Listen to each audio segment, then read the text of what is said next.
Hello guys, आप सभी का फिर से वेलकम है हमारी यूट्यूब चैनल लेट्स कोड पे। कोड करें बिना डरे। तो गाइस, आज का वीडियो आप लोग के लिए बहुत ही ज़्यादा इंपॉर्टेंट है, क्योंकि आज मैं आ चुका इंटरव्यू सीरीज के फर्स्ट वीडियो के साथ। और आज के वीडियो में हम लोग देखने वाले हैं किस तरह आप लोग माइंडट्री एंड कॉग्निजेंट जैसी बड़ी कंपनी में आप लोग प्लेसमेंट ले सकते हैं। पूरे रोड मैप को जानने वाले हैं। आज मैं आ चुका हूँ अभिषेक भैया, जो कि मेरे सीनियर है, वो ऑलरेडी ये दोनों कंपनी में प्लेस्ड है, तो उन्हीं से जानेंगे पूरे रोड मैप के बारे में। तो चलिए गाइस, वीडियो को स्टार्ट करते हैं बिना देरी के। हेलो अभिषेक भैया, welcome to our channel let's code.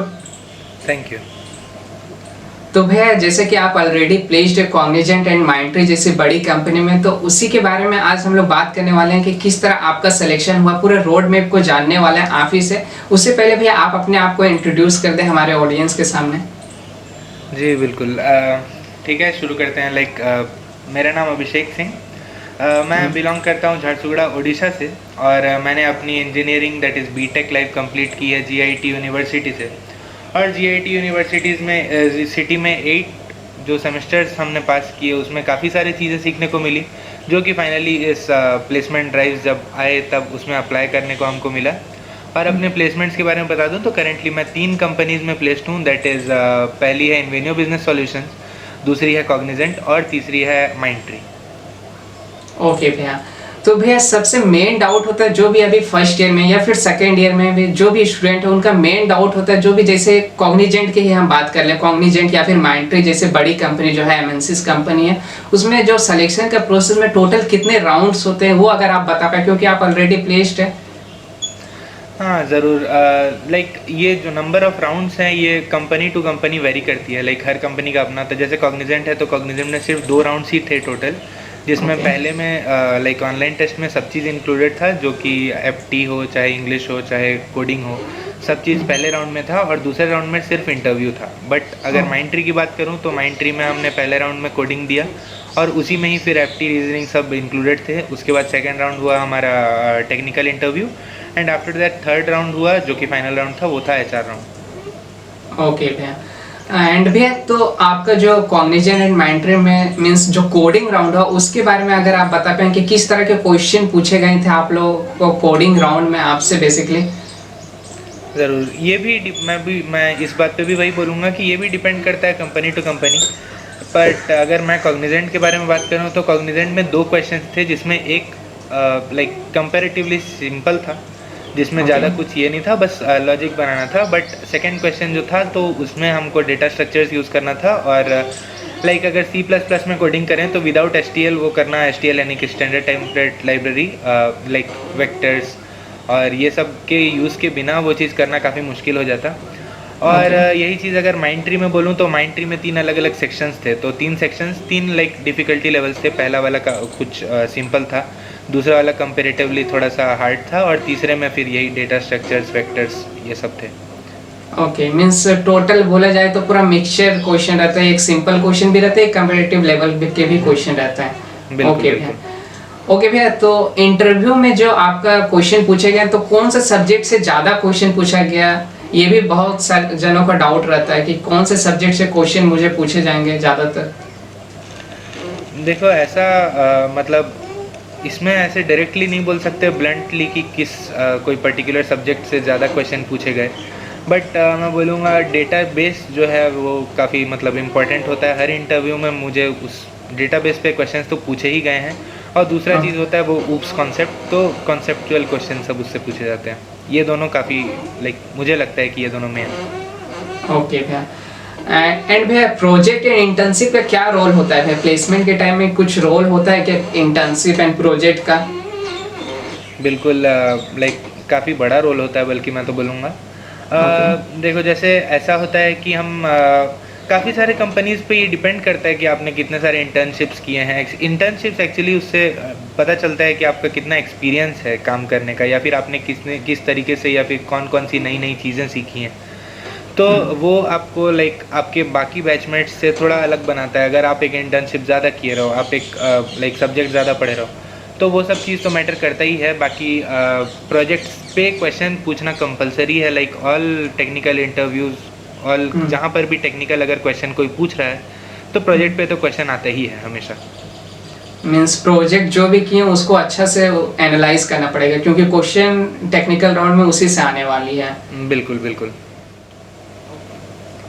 जैसा कि भैया आप ऑफ कैंपस मीन्स अप्लाई किया तो कॉग्निजेंट एंड माइंडट्री जो कंपनी है उनमें, तो भैया जो आपका फर्स्ट जब आप अप्लाई किए थे एंड पूरा आपका जब सिलेक्शन हुआ उसके बीच में कितना कितना का गैप था भैया, वो बता अगर पाए। देखो लाइक इस पे कुछ ऐसे डायरेक्टली बोला नहीं जा सकता, बट लाइक माइंड ट्री जैसे था, तो माइंड ट्री में हमने उसका एक स्पेसिफिक टाइम पीरियड था कि इस बीच अप्लाई करना है। Okay. अप्लाई करने के कुछ दिन बाद फिर मेल आया कि हाँ पहला राउंड है इस पर्टिकुलर डेट में, लाइक एक हफ्ते बाद कुछ था वो। तो फिर पहला राउंड हुआ, फिर उसका रिजल्ट निकला 1-2 दिन में ही, ज़्यादा दिन उन्होंने मतलब नहीं लगाया था। फिर उसका रिजल्ट में आया कि हाँ पहला राउंड क्लियर हो गया, अब टेक्निकल इंटरव्यू है। तो टेक्निकल इंटरव्यू था कुछ 4-5 दिनों के बाद। फिर टेक्निकल इंटरव्यू के 4-5 दिन के बाद रिजल्ट आया कि अब तुम्हारा 3-4 दिन के बाद फिर HR राउंड है। तो HR राउंड देने के बाद लगभग 10 दिन वेट करने के बाद फिर आया कि हाँ यू आर सिलेक्टेड करके मेल। ओके। तो अच्छा खासा लंबा टाइम पीरियड है मतलब। ओके भैया, जैसे कि अभी बहुत सारे न्यू टेक्नोलॉजीज है, तो उससे सीखने का कुछ फ़ायदा होगा भैया कि प्लेसमेंट के टाइम में कि उससे कुछ बेनिफिट मिले, जो भी न्यू टेक्नोलॉजीज अभी आ रहे हैं। हाँ बिल्कुल, ये फ़ायदा होता ही है। मतलब लाइक ऐसे देखा जाए कि अगर न्यू टेक्नोलॉजीज़ पे किसी ने लाइक पढ़ाई की है या इंटर्नशिप्स किए हैं, तो उसके लिए ऑब्वियसली मतलब ये प्लस पॉइंट है ही एकदम। जो होता है ना, एक स्ट्रॉन्ग हैंड देता है उस इंटरव्यू में तुम्हारा। ओके। तो वहाँ पर लाइक मेरे केस में ऐसे था कि मैंने AWS पढ़ा हुआ था। तो दोनों इंटरव्यूज़ में ही मैंने अपने इंट्रोडक्शन में ही बताया कि हाँ मैंने AWS किया है, इसके ऊपर इतनी चीज़ें की हैं। तो उन्होंने फिर AWS पे क्वेश्चंस पूछे, और इवन लाइक कॉग्निजेंट के इंटरव्यू में तो वो काफ़ी खुश हुए थे जो इंटरव्यूअर थे कि हाँ AWS है तो फिर तुमको आगे जाके इस फील्ड में दिया जा सकता है। बट बात वही हो जाता है कि फ्रेशर को उतना एक साथ मतलब होता है ना, नहीं दिया जा सकता, एक एक करके जैसा कंपनी का ज़रूरत होगा उसी हिसाब से दिया जाता है। बट हाँ ये है कि कोई नया टेक्नोलॉजी या कुछ एक्स्ट्रा पढ़ाई करना बेनिफिट ही मिलेगा। ओके भैया। ओके भैया, तो जो प्रोजेक्ट जो भी आप किए थे, जैसे कि आप बहुत सारे प्रोजेक्ट किए हैं अपने 4 ईयर के करियर में, तो उसके रिलेटेड आपसे कुछ क्वेश्चन पूछे गए थे क्या इंटरव्यू के दौरान, कि उसी के रिलेटेड बेसिकली सारे क्वेश्चन पूछे गए? बिल्कुल बिल्कुल, मैं पहले ही बोला कि हाँ प्रोजेक्ट काफ़ी ज़्यादा इम्पोर्टेंट होता है। दोनों ही इंटरव्यूज़ में मुझे थॉरोली एक्सप्लेन करने को बोला गया मेरा प्रोजेक्ट। लाइक माइंड ट्री में तो ऐसा हुआ कि टेक्निकल इंटरव्यू में टोटली एक्सप्लेन कराया गया, प्रोजेक्ट के ऊपर क्वेश्चंस भी पूछे गए।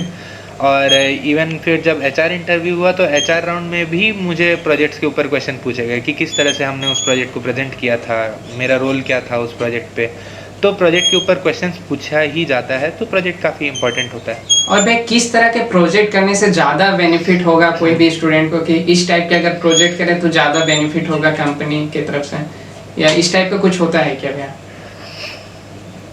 हाँ बिल्कुल होता है। लाइक अगर कोई छोटा मोटा प्रोजेक्ट करेगा तो ऑब्वियसली उसका उतना वेटेज नहीं होगा तुम्हारे रेज्यूमे में, या फिर उतना लाइक बोल सकते हैं कि उतना HR कंसिडर नहीं करेगा कि हाँ उतना मतलब उतना कुछ खास इंपॉर्टेंस नहीं है। बट अगर वहीं मैं बोलूँ कि मैं डेटा साइंस के ऊपर कुछ प्रोजेक्ट किया हूँ, या फिर मैंने AWS के ऊपर लाइक AWS से मर्ज करके कुछ अपना वेबसाइट्स बनाए थे, क्योंकि आजकल होता है ना कि काफ़ी ज़्यादा कॉमन है कि सब PHP में कर रहे हैं, सभी वेबसाइट डेवलप कर रहे हैं। तो छोटा सा वेबसाइट बना देने से उतना वेटेज नहीं मिलेगा। लेकिन अगर हम वही वेबसाइट पे ML इंक्लूड कर दें, ML के मॉड्यूल्स इंक्लूड कर दें, चाहे डीप लर्निंग के मॉड्यूल्स इंक्लूड कर दें, चाहे लाइक वॉइस असिस्टेंट या ऐसा कुछ भी इस तरह का चीज़ इंक्लूड करके उसका वेटेज बढ़ा सकते हैं। तो ऑफकोर्स ये मीन्स होता ही है कि अगर तुम ज़्यादा अच्छा प्रोजेक्ट बनाओ तो वो एक बेनिफिशियल पॉइंट रहेगा तुम्हारे इंटरव्यू में। कुछ नया चीज़ मीन्स नया टेक्नोलॉजी को अगर इंक्लूड करेंगे तो उससे ज़्यादा बेनिफिट ही मिलेगा। हाँ बिल्कुल, क्योंकि वो होता है ना कि डायरेक्टली मतलब तुम बाकी लोग से अलग हो रहे हो उस पर्टिकुलर पॉइंट। हाँ वही चीज़ अलग। ओके भैया, तो भैया जो आपका जो प्लेसमेंट हुआ कॉग्निजेंट एंड माइंडट्री जैसी बड़ी कंपनी में, आपका क्या पैकेज था भैया?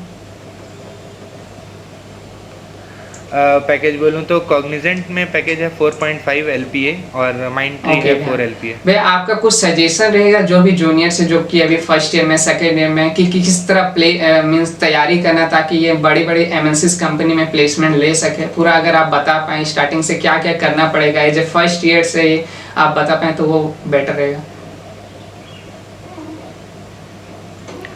देखो पहले तो होता है कि अगर हम नॉलेज के ऊपर जाएं जैसे, तो नॉलेज में हम लोग को इस 4 साल में काफ़ी ज़्यादा टाइम मिलता है। जब तक हमारी कंपनीज आना स्टार्ट होती हैं या फिर जब तक ये ड्राइव स्टार्ट होते हैं, तब तक तुम्हारे पास काफ़ी टाइम है अपने आप को इम्प्रूव करने के लिए। तो पहला चीज़ है कि कोडिंग का एटलीस्ट जो है बेसिक तो क्लियर होना ही चाहिए, क्योंकि बेसिक्स पे ही वो लोग ज़्यादा मतलब कॉन्सेप्चुअल क्वेश्चंस जो होते हैं वो ज़्यादा बेसिक्स पे ही आते हैं। फिर आता है हर सब्जेक्ट का बेसिक नॉलेज होना ज़रूरी है, लेकिन ये बेसिक नॉलेज से मैं बोलूँगा टेक्निकल इंटरव्यूज़ इन सब में हेल्प हो जाता है। बट जो तुम्हारा यहाँ पर कोडिंग राउंड्स होते हैं वहाँ पर कहीं कहीं हो सकता है कि तुम्हें लाइक कम्पिटिटिव प्रोग्रामिंग टाइप के क्वेश्चंस आए, कहीं कहीं सिंपल प्रोग्रामिंग क्वेश्चंस आए, तो उसके लिए प्रोग्रामिंग की प्रैक्टिस बहुत ज़्यादा ज़रूरी है।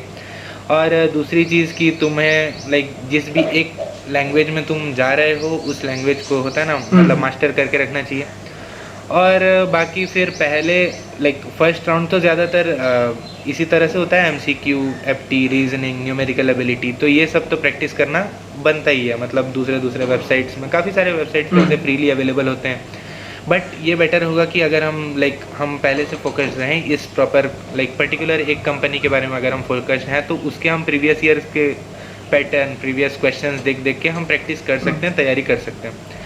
तो ये सब हो गया नॉलेज के ऊपर। बट जो मेन चीज़ है जो इंटरव्यू क्लियर करने में हेल्प करेगा वो होता है तुम्हारा स्पीकिंग स्किल्स। तो स्पीकिंग स्किल्स बढ़ाने के लिए तो अब आदमी को स्टार्टिंग से ही मेहनत करना पड़ेगा। लाइक कहाँ अपने आप को इन्वॉल्व कर सकता है, कितने लोगों के सामने हम बोल के अपना स्पीकिंग एबिलिटी बढ़ा सकते हैं, कितने कॉन्फिडेंस के साथ हम बात कर सकते हैं। तो ये सब चीज़ पे भी ध्यान देना इम्पोर्टेंट है। तो भैया जैसे कि ज्यादातर कंपनी का जो भी फर्स्ट राउंड होता है उसमें बेसिकली एप्टीट्यूड के क्वेश्चन रहते ही हैं, है ना भैया?